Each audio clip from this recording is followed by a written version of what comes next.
BNP না জামাত, বাস্তব vote কার বেশি? ভবিষ্যতের নেতৃত্ব কাদের হাতে?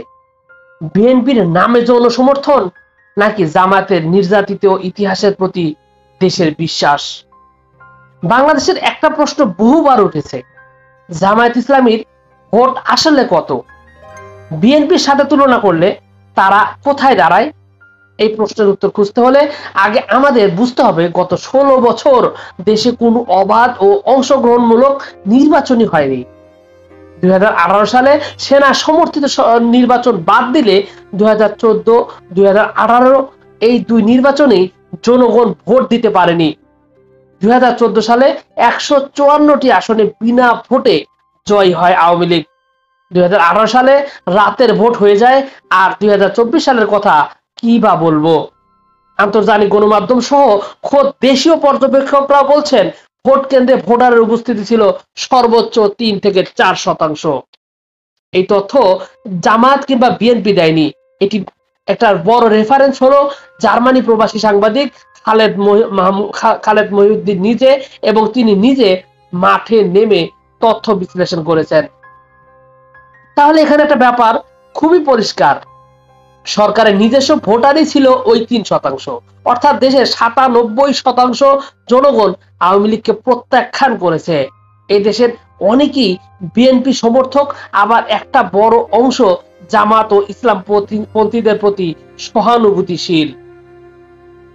একটা 10 বছরের শিশু 2008 সালে যখন বুঝতে শেখে, তখন শেখ হাসিনা ক্ষমতায় আসে।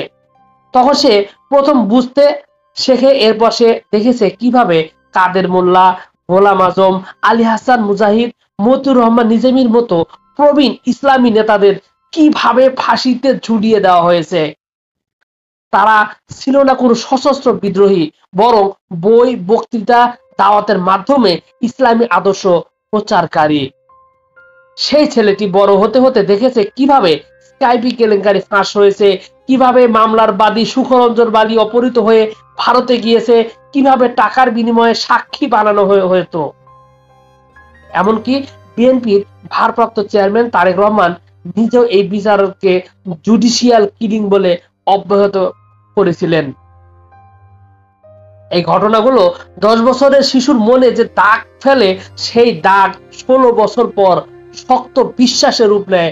এখন সেই শিশুই হয়ে উঠেছে 26 বছরের যুবক।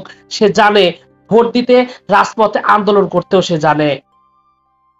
গত 16 বছর জামায়াত ইসলামী রাজনৈতিক নিষেধাজ্ঞা আর হাজারো নির্যাতন সত্ত্বেও তাদের মাঠের কাজ থেমে যায়নি। তারা দাওয়াতি কাজ করেছে, দাওয়াতি কাজ অব্যাহত রেখেছে মাদ্রাসা, মসজিদ, সামাজিক সংগঠন ও ছাত্রদের মাধ্যমে। নারী সমাজের মাধ্যমে তারা চালিয়েছে প্রশিক্ষণ, মানবিক সাহায্য, সেলাই প্রশিক্ষণ সহ নানা ধরনের কার্যক্রম। জামায়াত নেতাকর্মীরা বারবার গ্রেফতার হলেও সংগঠন ভেঙে পড়েনি, বরং তৃণমূলের আরো সংগঠিত হয়েছে। একদিকে বিএনপির ভিতরে দেখা গেছে আদর্শিক সংকট, অন্যদিকে ইসলামপন্থী ভোট নিতে চায়, আবার অন্যদিকে দলীয় নেতা কর্মীরা ওয়াজিনদের বিরুদ্ধে কথা বলে, জামাতকে ছোট করে। বর্তমানে দেশের 18 থেকে 30 বছর বয়সী তরুণ সমাজই মূলত ভোটের নিয়ামক শক্তি। এই প্রজন্ম ফেসবুক, ইউটিউব, টেলিগ্রামে প্রতিদিন জামাতের পক্ষে কন্টেন্ট তৈরি করে, লিখে এবং প্রচারও করে। এই তরুণরা বিশ্বাস করে জামায়াতের নেতাদের ফাঁসি ছিল রাজনৈতিক প্রতিহিংসা।